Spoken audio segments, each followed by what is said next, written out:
बाक़ी मायुनि खे सेरा चवण घरनि में जाइज़ आहिनि, उहे दफ़ बि वॼाइनि या थालो बि वॼाइनि। बाक़ी ही असांजे तरीक़त में आहे त ढोल वॼाइण इहो जाइज़ न आहे। साईं बादशाह खां बि पुछूं, साईं मंज़ूर अहमद साईं ॿुधाइनि पिया, मरफ़ूज़ा शरीफ़ में बि लिखियलु आहे कि साईं हिन सां ढोलनि जो भत भला कीअं हराम थियो। पाण फरमायूं त अबा जंहिंसां तूं नाराज़ हूंदो आहे त उन सां भत बिरादरी ख़तमु कंदो। तूं चवंदो आहे बाबा मूंखे न आहे खाइणु, के भाउ सां नाराज़ आहिनि, के ममनि सां, के चाचनि सां, के कीअं, के मिटनि माइटनि सां सॾु ॾींदा आहिनि या न ॾींदा आहिनि त तूं वणंदो ई न आहे। अबा मां नाराज़ आहियां, मुंहिंजी हिन ॻाल्हि जे करे मुंहिंजी नाराज़गी आहे, मां भत न खाईंदुमि। भत त हराम कोन हूंदो आहे, उहो त अलाह जो रिज़्क़ आहे।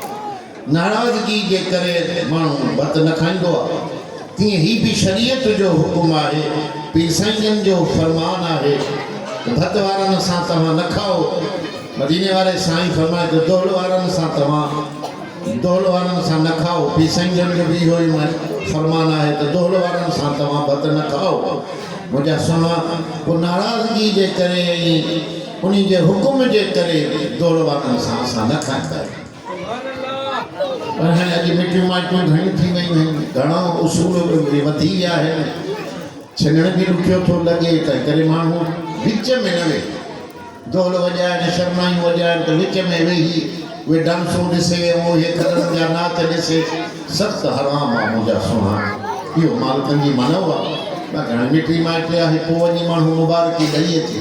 के त अहिड़ा फ़क़ीर हूंदा, वॾा फ़क़ीर आहिनि, मिटनि सां पंहिंजनि सां, पंहिंजे ॿाहिरनि सां, पंहिंजे जेके मिट आहिनि वेझा उन्हनि सां बि न खाईंदा हुआसीं। भत जो गिरह बि वात में न विझंदा। के वरी अहिड़ा हूंदा आहिनि जो हे मौली साहिब हूंदा, यानी इल्मु पढ़ियल हूंदा, त उन ढोलनि वारनि खे कुटको ॾेई ईंदा हुआ। इहो बि फ़क़ीरनि ॾिठो हेॾे ॿुधिया आहिनि। मुंहिंजे दड़े से भरिसां वेठा आहिनि मौली मोहम्मद मतीन, गुज़ारे वियो असांजे बादशाह जो फ़क़ीर हूंदो पुराणो।